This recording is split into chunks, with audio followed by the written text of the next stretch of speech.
What's up, everyone? It's Jeremy here with Majors Academy Dog Training, coming at you again, episode 18. This is a dog training Q&A. So if you didn't make the show, we always do this every Thursday at about 6 p.m. Central Standard Time. So if you have some burning questions and you didn't make the show today live, then feel free to join next time or message us with your question so that we can discuss that. Anyway, what we do here is, it is called Thirsty Thursday. So we drink 2 beers, and at the end of the 2 beers is the end of the show. So let me show you what beers we got. All right, so first of all,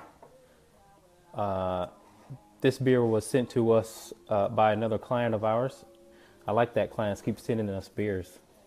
I will never turn down that opportunity. So, but anyway, the first beer is Chocolate Lab Porter. Pretty fitting, right?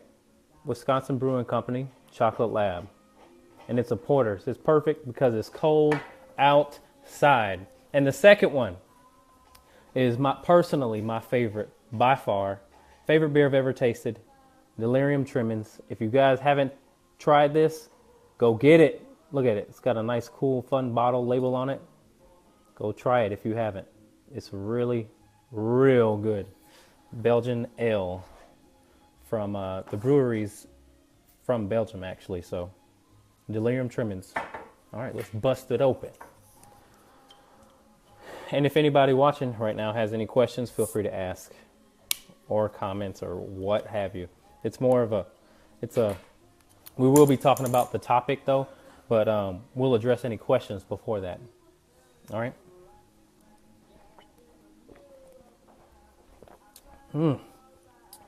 That's a chocolate porter there.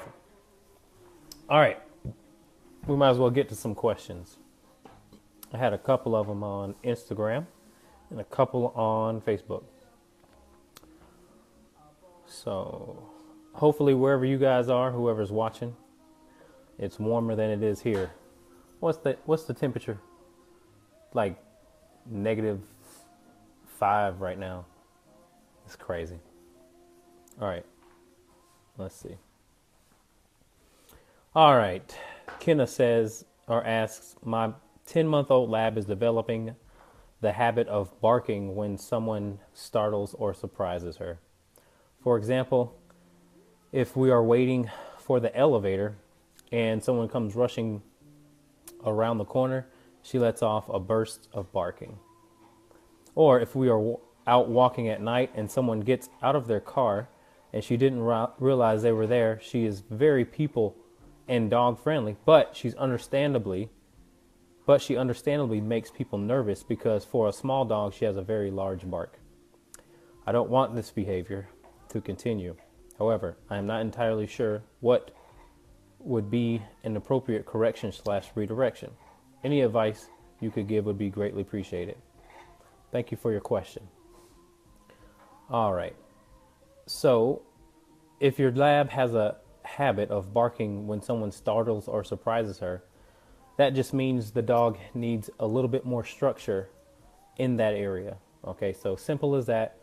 So when you're walking the dog, I would start off with gauging how your walk is, right? So if your dog is fearful on leash, that must mean that you need to do something, make the walk more structured so that the dog can trust you more on leash. Because the on leash dynamic is a sensitive one for a lot of dogs, because we're taking their ability away to go away, right, at their own leisure when they do decide to become frightened. So their way of making themselves feel better is to lash out when they get startled, and usually it works for them. So what you have to do is take control of the walk and show the dog again that you're going to give the dog a job to do that's non-negotiable. Which what we do is heel. We always ask our dogs to heel. So there's a video on my YouTube channel called How to Walk Your Dog, and you can teach your dog how to walk in order to help with the fearfulness on leash. All right, so because that's what it sounds like. So again, more structure in any area where your dog becomes fearful. All right, thanks for your question.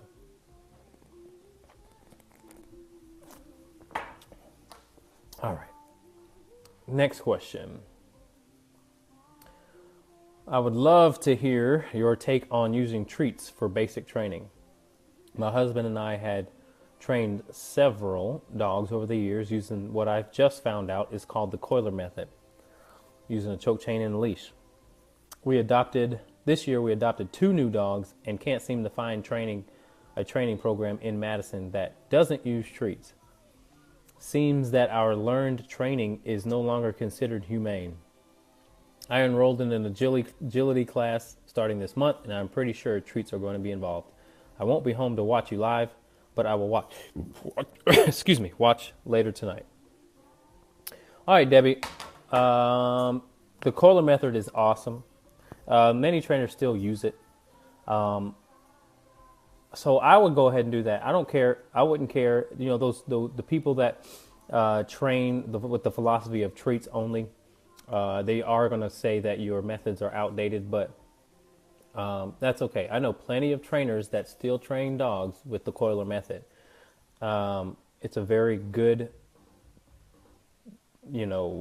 well-explained philosophy on training dogs. Yeah, if you ask me, I would tweak some things, but I've read his books, and yeah, I would say, if that's what you're comfortable doing and you've had success with it, keep doing it. All right. Don't let anyone tell you that your methods are outdated. Again, I feel, old school dog training has some things you can take away from, and you can also take away things from new school training too. So treats are important when teaching a dog what to do. It's an easier way. It's a less adversive way. So treats are okay. But then once the dog knows it, then you can use your Kohler method as you're comfortable with. So a little bit of, I call it old school flavor with new school food. So, a little bit of both makes the perfect balance. All right. Thank you for your question.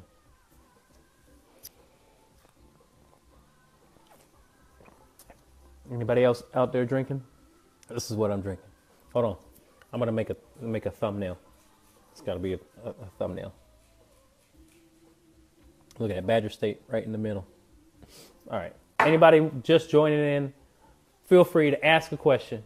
We're here till I get done drinking. We may have a special guest. I don't know yet. But feel free to ask a question, or let's talk about a topic. I should say, since people are asking, plenty of people that are asking about the shadow program, I'm going to suspend the shadow program until I get stuff done around here. I have to insulate half of my detached garage, and I have to paint it, and I have to put some flooring in, and I have to get it all ready. So I need time to do that, and then I also have to have time for training dogs.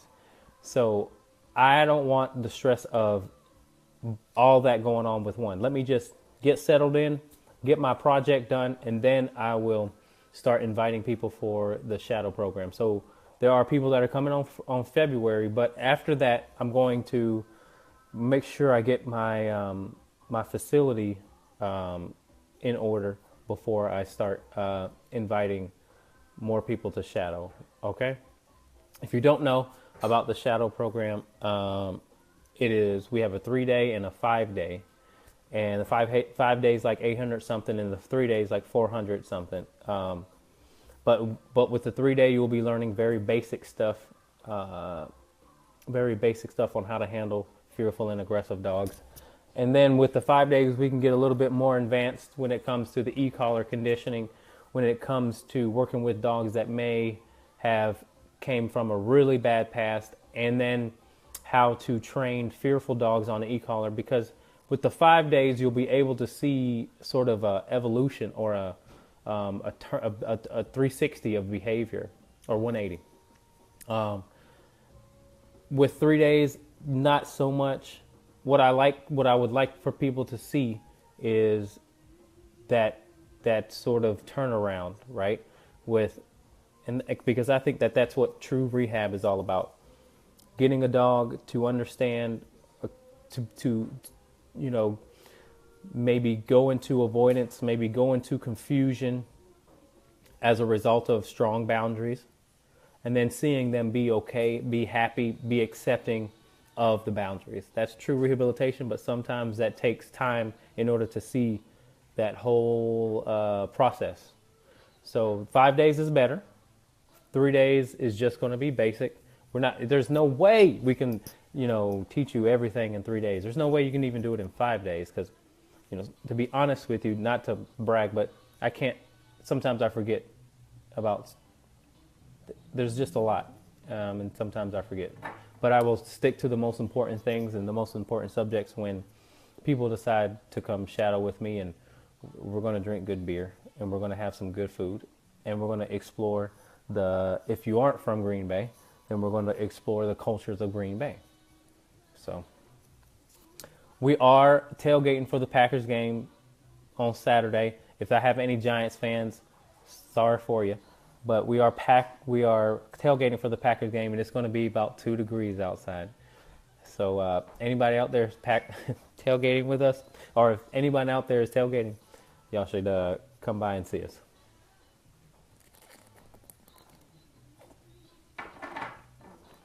This chocolate lab porter is really good. You get it? Is it coming up? All right. All right, folks, might as well jump into the subject because I'm almost done with 1 beer. And you know the rules. After I'm done with 2, the show is over. So, all right. Often people call me, organizations call me. Oh, wait, we got a question. I'm going to pause that for a second. Pause. And then we're going to go back to the subject. Got a question. All right, Carla. Greetings. I have a reactive dog. While on walks, she is fine if the other dog ignores her. But if the other dog looks at her or starts to whine or growl or bark, she reacts by lunging and barking. I've started anticipating when it's going to happen, and I make her sit and look at me with her back to the dog. If she stays calm, I tell her, good girl. I have 2 questions. Am I doing the right thing? And am I causing it because I kind of tense up when we're approaching a dog, or if a dog is approaching us? Very good question. All right, Carla. So I'm not quite sure if dogs do build an association, but I'm going to go ahead and say, yeah, they do. Actually, I changed my mind. If you change, if you seem different to the dog amongst something that is going to make the dog nervous, the dog's going to notice your body language for sure. They're masters at it. I mean, just complete masters at reading your body language, So, in order to alleviate him reading you, you have to do something that the dog cannot pick up on. You have to do something where the dog knows no difference. All right. So if something's constant on your walk, that is always there, the dog doesn't know the difference whether he or she should be nervous or not. And that thing is to just keep walking.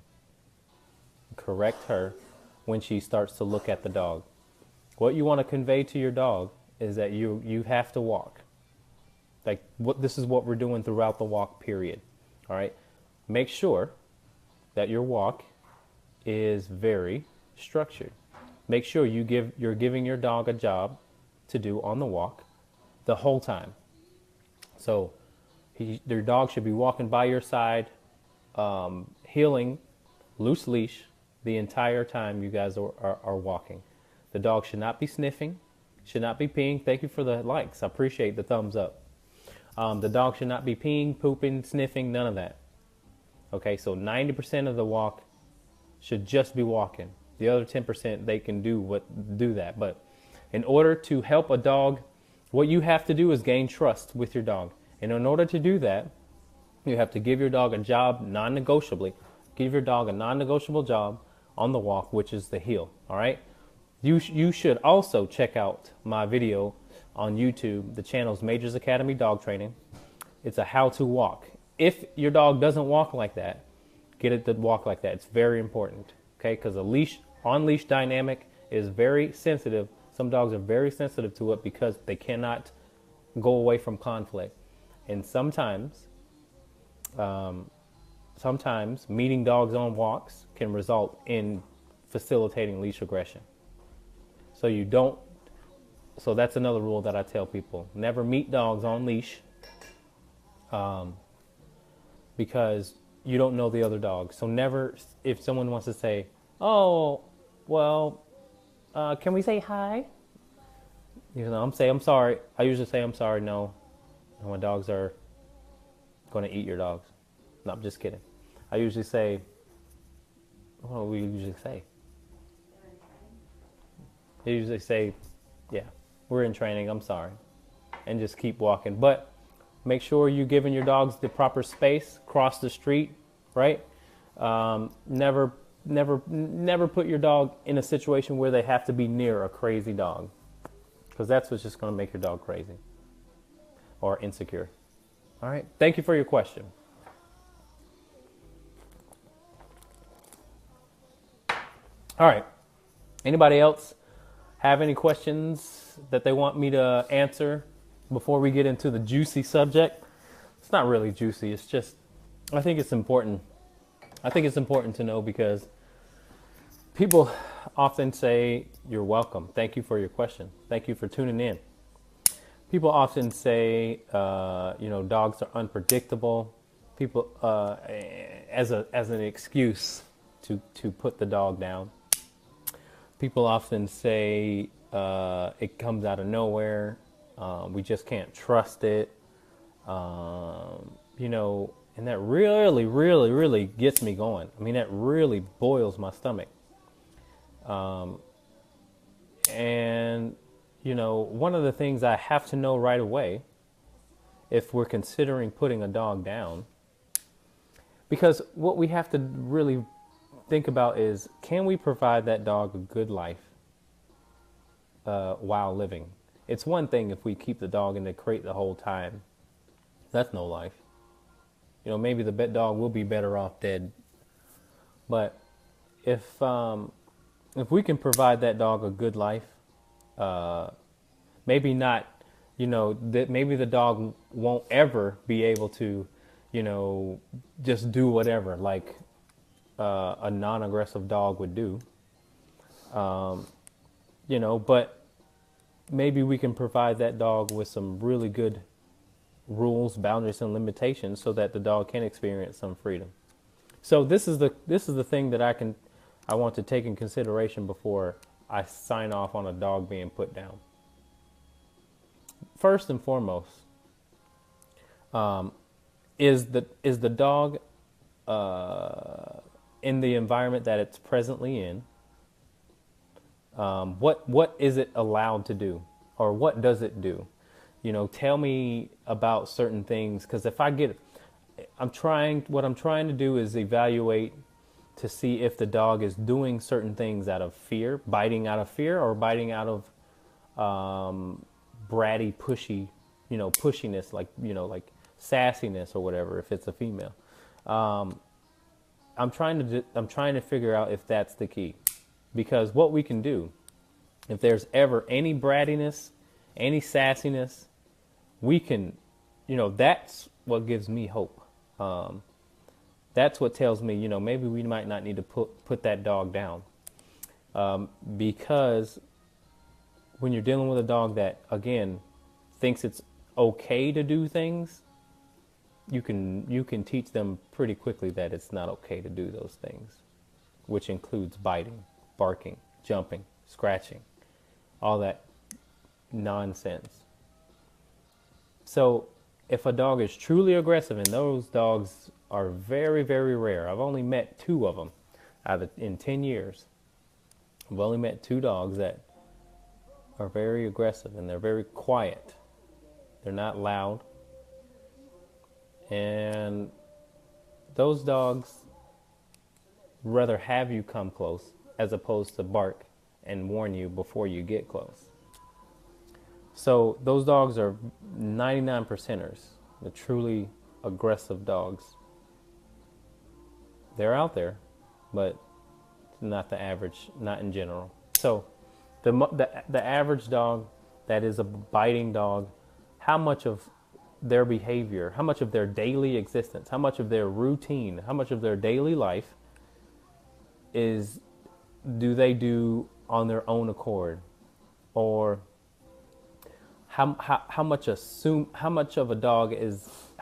that dog is an assuming dog?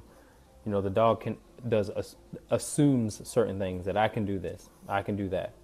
You know, if a dog's temperament is that way, or if a dog environment facilitates that behavior, then that dog should never be a candidate for being put down.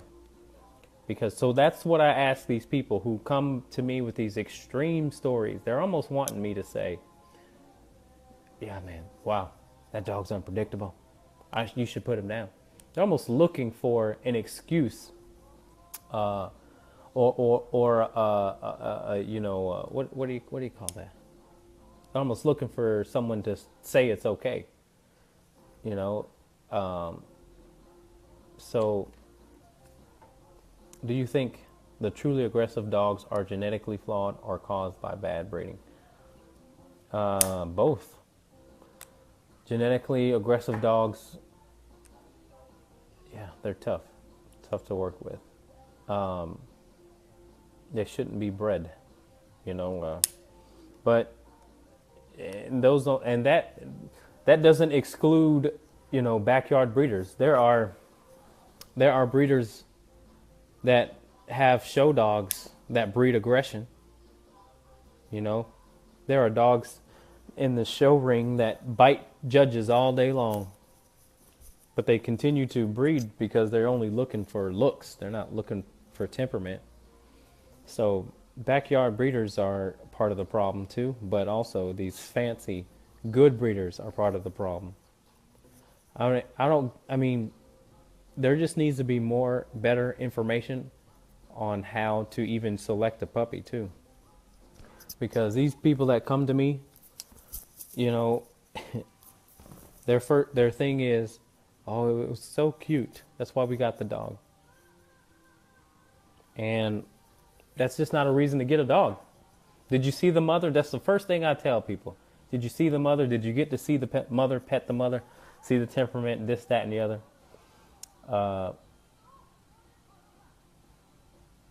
No, we didn't.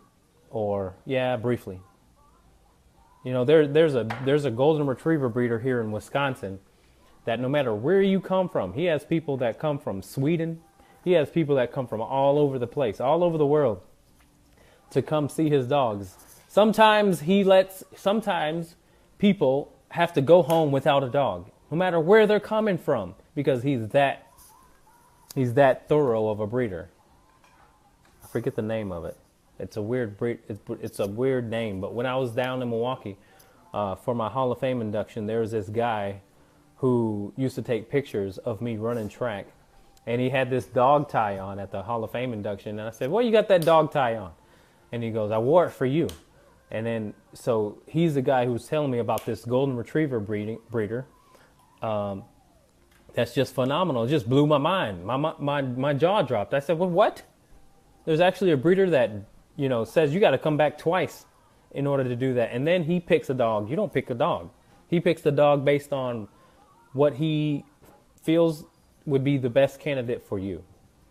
So that's a whole nother, you know, podcast or whatever. Selecting the right puppy, that's a whole nother thing. We may save that for next time. Adopting versus buying. So it's a good question. Do you have any opinion on the new breed that is cropping up, the Donovan Pinschers? As far as their are you talking about their temperament? I have yet to work with one, actually. I've only worked with one briefly at dog daycare, at Donovan Pitcher, but I haven't worked with one since I've been up in Wisconsin. So I don't really have that big of an opinion on them. I haven't really got my hands on it. But what I have heard is it can be a little bit temperamental. Someone has told me that they're kind of similar to Shiba Inus. So they're kind of that, that Eastern, I don't know. I don't want to say too much because I haven't recently been able to put my hands on one and see how they act. So I'll just leave it at that. My son Wes wants to know if you ever met a Rhodesian Ridgeback. Yes, I've met several Rhodesian Ridgebacks. My favorite one was a Ridgeback named Sangai, and he was like the number 3 Ridgeback in the United States. This dog was just he was stunning. He wasn't like the typical Ridgeback. I mean, I don't know. He was more brownish, like almost like mahogany. And boy, was he built like a mofo. I mean, he was great.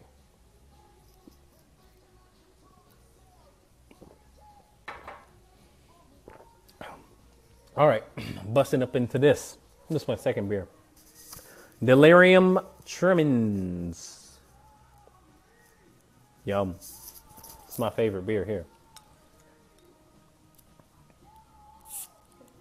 Huh? What you drinking? Hold on. We got a special guest. What you drinking, girls? What you drinking? It's the Lakefront Brewery Fuel Cafe, a stout brewed with coffee. Alyssa. I'm not sure. Yeah, put the beer in the camera so they can see it. Yeah. Y'all see that? That lakefront. Mm-hmm. Come on here. Come on over here. They want to see you. Come on over here. Sit with me. There we go. That's my girl. All right. Howard Peters. What's up, cousin? That's my cousin. Have you worked with a pit lab? He gets very angry about being in the crate. Yeah, I've worked with many pit labs. What you got to do is once you get a prong collar and get a leash, and he may be experiencing a little bit of fear in that crate. All right, so make sure no one's, causing him some grief in the crate. What you want in the crate is no barking, no whining in the crate, and obviously no scratching at the crate. So there's different rules that you should facilitate in the crate, but you want to be able to correct his behavior in a way where it doesn't make him more fearful in the crate. So what I do is put a leash on the dog and a prong collar, or you can even get a pet convincer. If you go to my website and look at the store on my website, there's all the tools that I just mentioned, prong collar, pet convincer, all that stuff, so you can help him understand that you should be quiet in the crate and you don't have anything to fear in the crate. Okay, so don't make him more fearful in the crate by getting him confused, right? Make the rules clear. Don't talk to him in the crate other than saying no or quiet, but the goal should be to make him feel safe, but also know that it's not okay to bark in the crate, to be quiet. Ask another question if you want one to, cousin, all right? We got a Shiba Inu. She's more like my cat. Yeah, those dogs are weird. Cheers.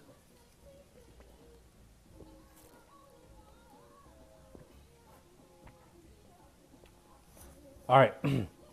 What's your recommendation when you adopt a second dog? Good way to help them get along or adapt to a 2-dog home. Well, there's a couple ways you can go about it. So I'll just explain what I did when I brought my third dog home. My two dogs already know the routine, so that dog, sometimes the older dogs, the more accustomed dogs, the dogs that you already have, can teach the young dog how to the sort of the routine, right? They can help the dog come. They can help the dog, maybe go outside, know where to lay down, know where to go to the crates, things like that. So I would say take it slow, let the dog earn freedom, give structure at first, let the dog earn freedom as it, as it proves itself to be okay. So I would crate train the dog first. And then once it's okay, quiet in the crate, then I would allow the dog to be out of the crate. But also, when introducing your dog to that other dog, to the resident dog, make sure that's a slow process. Depending on the temperament of the dog you're adopting, maybe do it off leash with plenty of room, not in the house, maybe in a neutral territory, things like that. All right. Thank you for your question. All right. What's your opinion about the dog on the news recently that attacked family because the mother tried to put the Christmas sweater on it? Oh, I didn't hear that. Did you hear that? Maybe I heard it. I don't know. If this is my opinion, if the dog thought it was okay to do that, then they didn't have the relationship they should have had with the dog. Period. If your dog thinks it's okay to do that, something's wrong. I'm telling you, that's not right.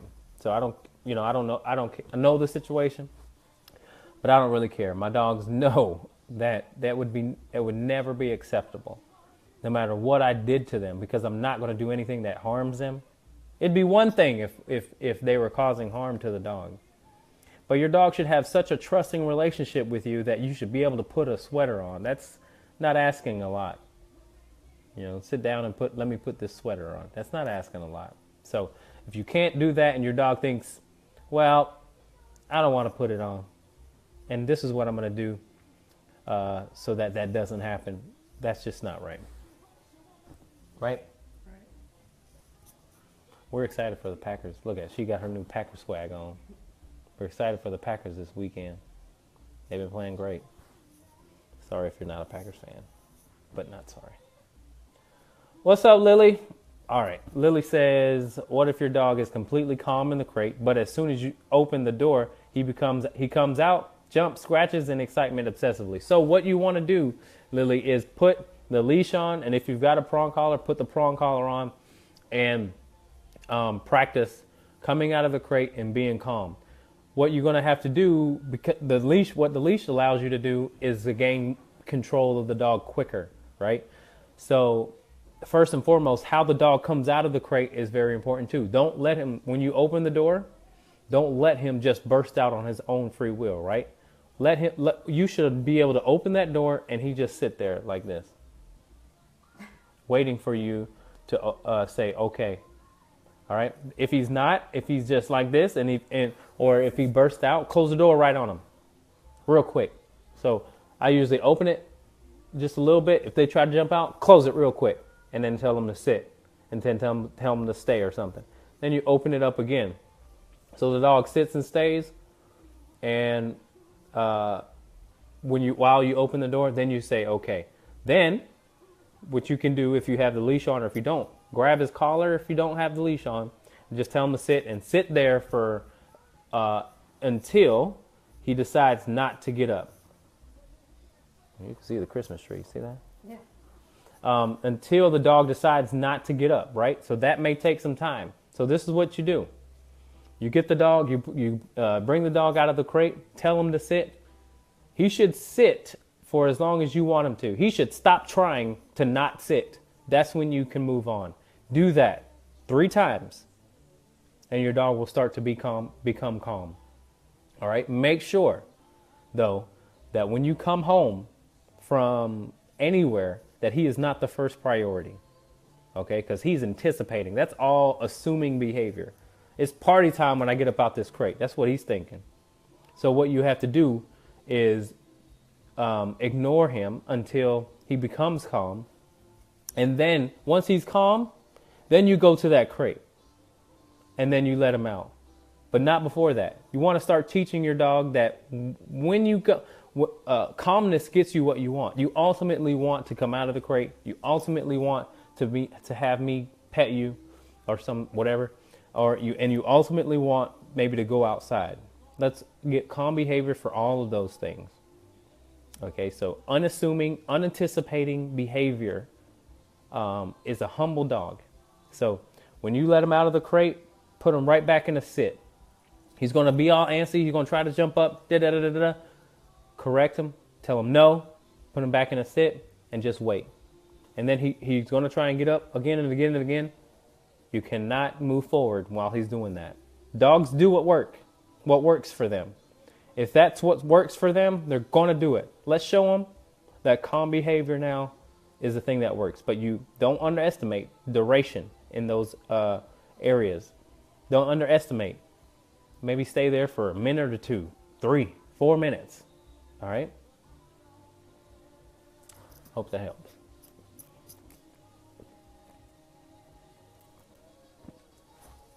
That's some good beer. This is my favorite beer.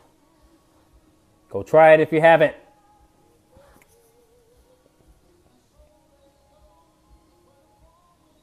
Jessica says, go Pack, go. Yeah, buddy. All right. Hey, man, Kipper's getting better with a ton of management. What's the next step with food aggression beyond the out command? It'll be hard to find an adopter that's okay with him being away whenever food is remotely around. It's going to be hard for it to find an adopter. Well, okay. Here's my opinion on Kipper and his whole process. Listen, sometimes some dogs are going to need a lot of time in foster care, and Kipper is one of them. If I didn't have to go to Thanksgiving and I had my stuff together and I didn't move or anything like that, he would have been a Moto. You know, you guys gave me Moto, and how long we have Moto? Months, man. He was a months type of dog. That's what this dog needs. Kipper needs months of foster care. All right? This dog is not the average dog. So, I don't care about, and sometimes it just takes months to find the right adopter for the dog that's going to be okay with doing what we do. But we can't allow him to go with someone. It's not our goal to completely resolve the problems with the dog. Sometimes it depends on how much time we have, right? If we have enough time, we can get to all of that. But if we don't, then we do have to find someone that's okay with facilitating the rules that we're going to put in place so that the dog decides, or that the dog can get better and get over it. So it's the time that's the crucial thing in this whole thing, right? Kipper probably needs an 8 to 9 month foster care because the dog is not the average dog. Okay, he does got potential. Nilly, what's up, Nilly? Cheers. I'm Nilly probably drinking some wine. Nilly, what you drinking? Somebody drinking with us. Tell me what you're drinking. If y'all are drinking something, put it on there. Comment. Damn it.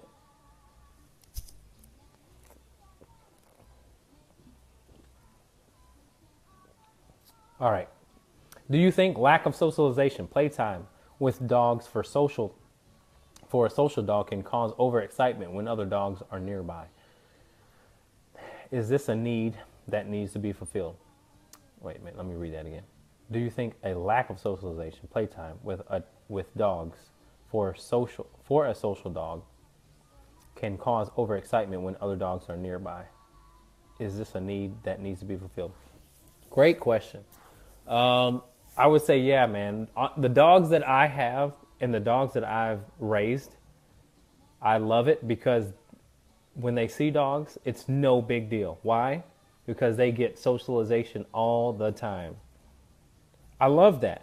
And also, it makes your rehab much, much easier to deal with. It makes, because if it's something that they still have to get over, or if it's something that when they see a dog, they get really excited, then it makes the dog that you may be working with that's fearful of dogs nervous. So I say socialization, socialization, socialization. So the dog says, freaking another dog, whatever. So that the dog is indifferent, becomes indifferent. What my dogs have learned is that, oh, another dog. No matter if it's, no matter if it's lunging at them, barking at them, any of that, my dogs are like, oh, another dog. But think about the impression that that leaves on the fearful dog that you're working with. The dog that you're working with says, really? Those dogs are not normal. Because what happens typically? Typically, when another dog sees another dog, and that excitement crap happens, and that's when nervousness can come about. That's why some dogs get in big trouble, though. So if they can experience dogs that really be like, I'd rather eat grass than come over and sniff your butt and penis, or excuse me, private parts, then it makes a huge leaves a huge impression on that fearful dog. Okay. So over socialization, or socialization that, so that to the point where the dog becomes sort of indifferent to other dogs is awesome. All right.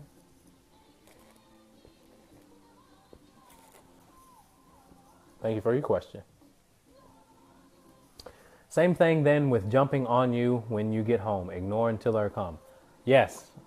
All right. Either ignore or tell them no, off. What can't happen is that you pet the dog. What can't happen is that when the dog is jumping, it actually gets them somewhere or something that they want. They're doing things to get what they want. They're jumping for attention. They're barking for attention.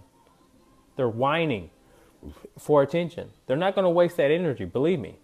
They're not going to waste that energy if it doesn't get them what they want. Now, it's different if obviously the dog has to go to the bathroom, right? But if the needs are fulfilled, but don't mistake that. Don't do this though. When you come home, yes, they may have to go to the bathroom, but they can wait 2 or 3 minutes and get calm before they do so, right? Okay, so they can hold it for another 2 or 3 minutes. All right, but but I just don't want. Hey, Catherine, how are you? I just don't want you guys to pay attention to the whining again, because my philosophy is they're going to do what works, and you get what you pet. I don't know who came up with that quote, but it is a great quote. You get what you pet. If you pet that calm dog, chances are the dog's going to be calm to get pet, especially if he likes it. But if you pet that hyperactive dog, guess what's going to happen? Dog trains you. Rehab versus behavior modification. Righty. You know, I never really thought about that. Rehab versus behavior modification. I don't know. I'd have to really kind of dive into the actual definition of behavior modification. You know, because when you are rehabilitating, well, here could be a difference. When you're rehabilitating, you're coming from somewhere that is, you know, not conducive, not good, maybe negative. And then when you're behavior modification, that could be something, you know, something is just as simple as jumping or barking. When you're rehabbing, maybe the dog may have come from, you know, so when you think of rehabilitation, you know, the thing that comes to my mind is like drug rehabilitation or addiction, you know, or something like that, where it comes from a dark place or a bad place. So rehabilitation to me speaks of a dog that comes from a really bad past.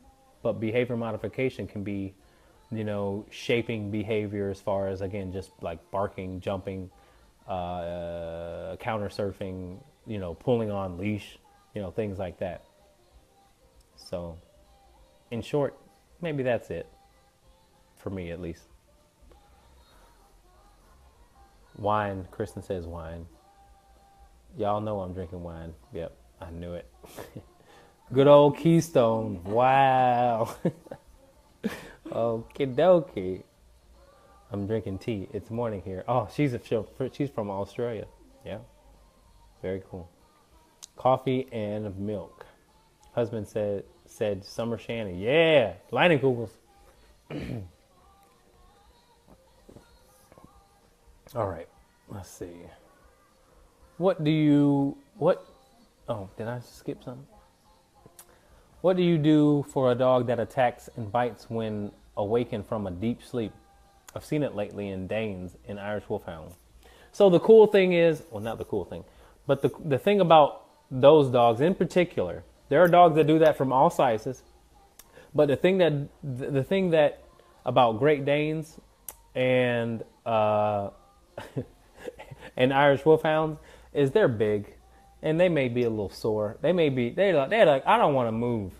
You know what I mean? They're big. It takes a lot of effort to get their big ass up. So and that may be the reason for them doing something else other than walking away. You know what I mean? Because the other alternative is for them to walk away. And so, can you blame them? They're big dogs and they move. They got to move a lot of body weight if you wake them up or if you startle them. As opposed to fleeing, they may rather see if that crabbiness, that sassiness works for them. All right. Thank you for your question.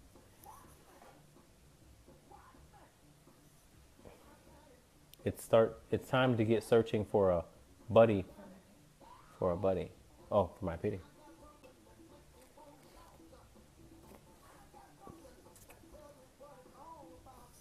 Would you suggest a lot of socialization for a new puppy in a home to prevent territorial behaviors when other dogs come to the home to visit? Yes, that'd be good. A lot of socialization would work, but more so than socialization is just control of the dog, period. The owners have to control that puppy, you know what I mean? A new puppy is just going to be, crazy anyway. So put the puppy on leash, Do not let the puppy overwhelm the dogs that are coming to visit, because that could result into some really bad things. So putting the dog on leash, and I don't know if it would prevent territorials, because puppies aren't going to get territorial until they get old enough to become fearful, which probably is around, and it depends on the temperament of the dog, but fearfulness can come from really young if it's sort of innate, if it's sort of nature in the dog as opposed to nurture. I was just agreeing with you on the foster. Wait a minute. Oh, thanks. I thought that was the subject. I'm sure you know, Stephanie. You're an awesome trainer. All right. I like that rehab versus behavior modification. Nice way to specify difference. It wasn't even intentional. She was just agreeing with me. But yeah, maybe it's good to talk about. My GSD has gone after one of my two cats for 3 years. That's a long time. How can I get him to stop? So if it's not, so I have a lot of people who have this trouble. Their dog goes after one cat but not the other. Why? And I always ask, why not the other cat? Because the other cat stands its ground, but one cat is flighty. So what I would try and find out is, okay, so I was just talking to one of my clients about it, and they said it's just the thrill of the chase that the dog likes. When the dog actually, for years and years, this dog has been catching this, or been chasing this cat, but finally caught the cat and did nothing. It was just the thrill of the chase. So, and some cats actually just like to be chased too. So, Huh? It's like dating. It's a thrill of the chase. Yeah, it's the thrill of the chase. But so yeah, I mean, maybe you want to figure that out. Maybe you want to figure out if your cat likes the chase. But overall, it does matter about how much control you have over your German Shepherd. I have had cases where after we get control of the German Shepherd, then the cat decides to become more explorative. Like the cat comes out more. You know what I'm saying? As opposed to just hiding. So more control of the GSD, because if the cat just thinks, oh damn, every time I see a dog, it's on, because we can't control the dog, then the cat's just gonna be like, I'm out, So, but if we can get the dog to stay in a place or stay on its bed when that cat comes around, the dog starts to learn how to control its impulse to get up and get that cat, or the dog just learns that it's not okay. And then the cat says, that dog actually can be controlled. I'm going to come out, sniff around. That's sort of how my approach has been when it comes to the whole dog and cat thing. All right. So one day I'll get a cat. And then I'll make some videos. And we'll be able to figure it out together. But I don't have one now. All right. My Oh, that was just when you just answered.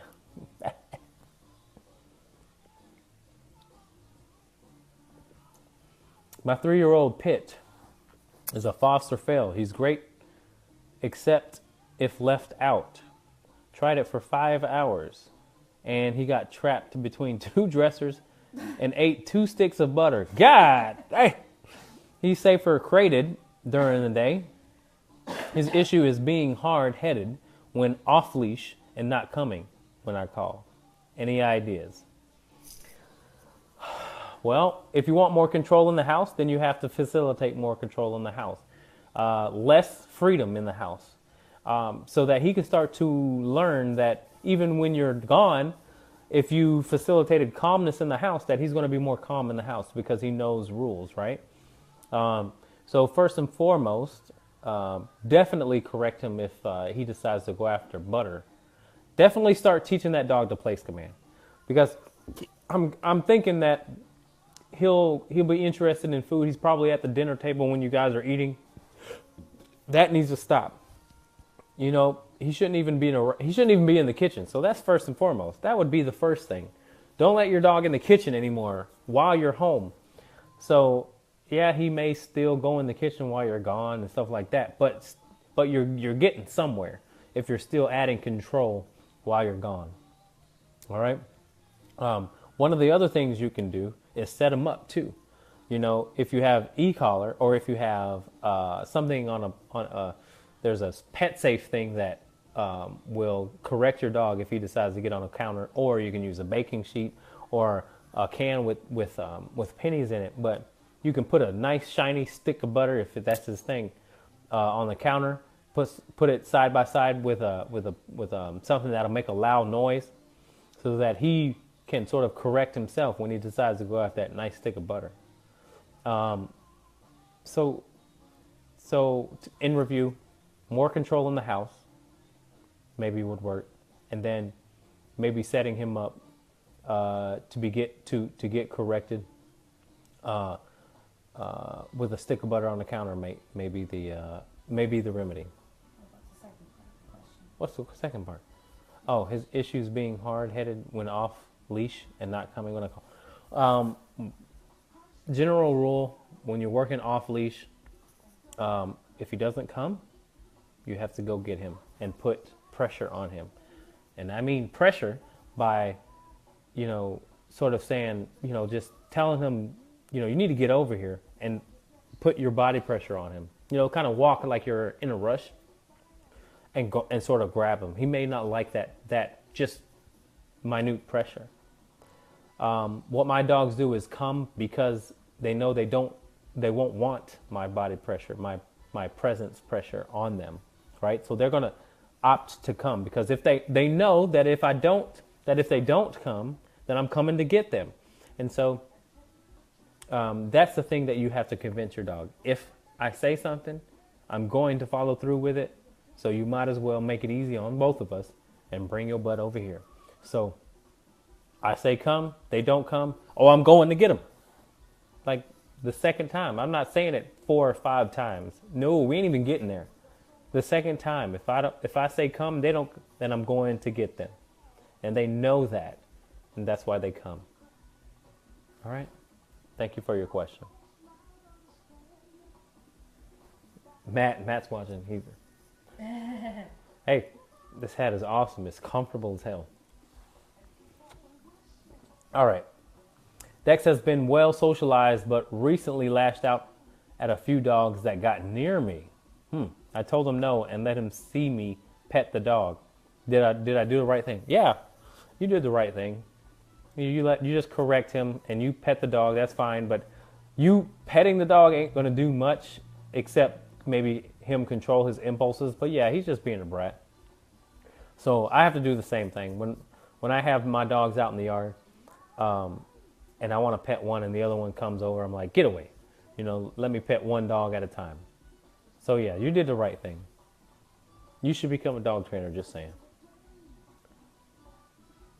All right. My dog gets bored with his toys and will start tearing up stuff around the house. Is that a puppy thing, 9 months, or an issue? Yeah, it's a puppy thing. It's a puppy thing, but you don't want him to get in the habit of tearing up stuff. So what I would do is watch him more. All right, don't let him free roam the house without your supervision, so that he doesn't get into things. Because some dogs can chew up TV cords, internet cords, remotes, and you'll really be pissed when that happens. So you want to just watch him and just kind of redirect him with things that he should be chewing on as opposed to things he shouldn't be chewing on. All right, so the key is being present. If you're not present, the more that you are present in your dog's life in general, the better your dog's going to be. But if you're not there, that's when things can get stupid. You know what I'm saying? So be there. Close off a room so that he can't go in another room and you got to get up from the couch and go, chase him. You know what I'm saying? Sometimes some people put dogs in pens so that they can have some freedom, but also they can't roam around the house and get into toilet paper or whatever else they're going to get into. What time is it, man? Ooh, it's about that time. But we're having fun. I can't tell how much beer I have in this. Look at this. It's my favorite beer, Matt. Matt Peter, have you ever had this? It's great beer. All right, thanks. If he needs more direction, we may come to visit you. Yeah, come visit. Dad, my dad's watching me. What's up, Dad? I bet you he's drinking the hot toddy. All right. My one dog only wants toys that the other dog has. Any tips?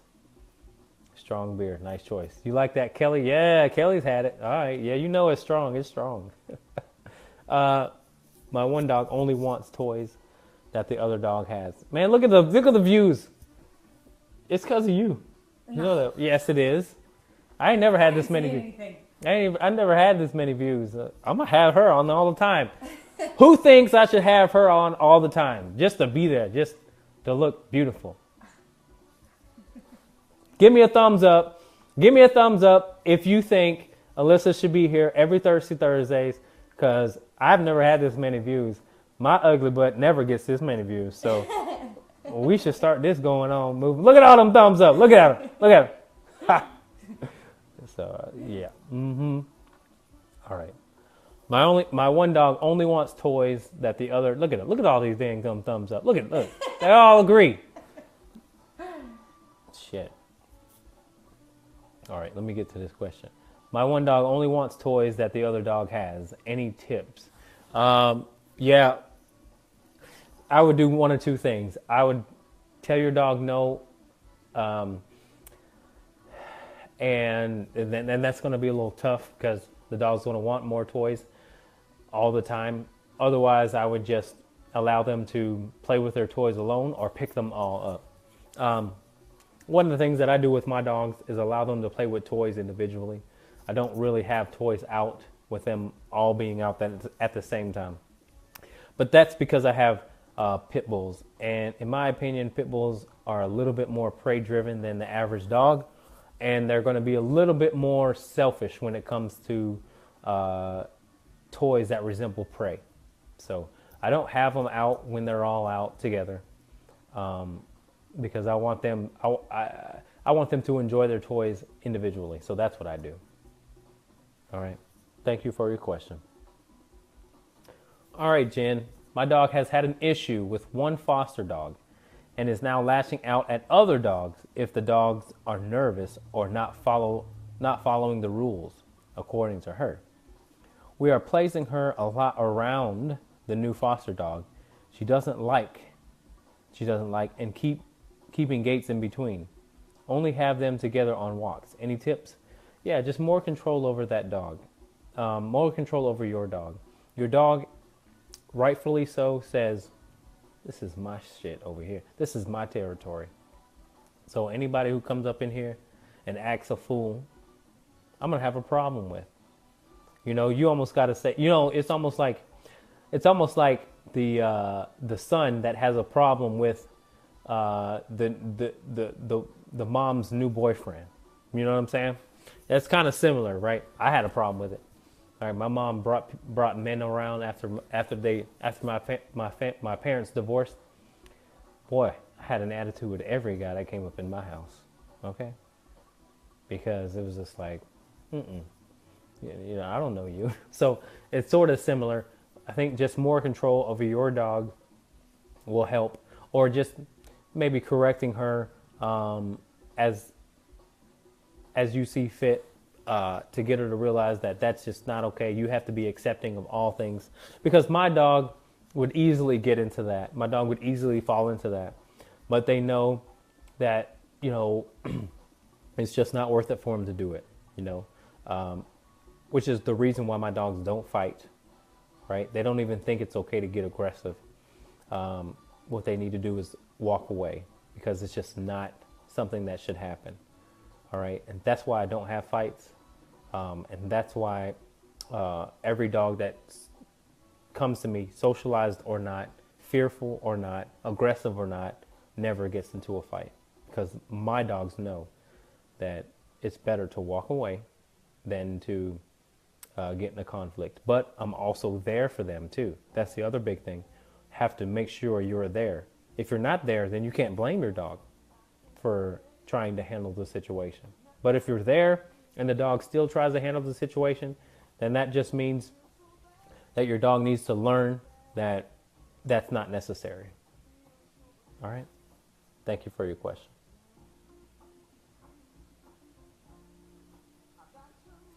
See, Howard said, can you send me some beer? I heard you was drinking great beer from everywhere. Everywhere, man.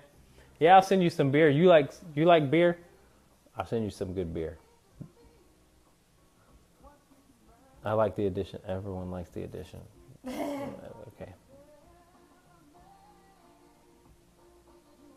What's up, Jake?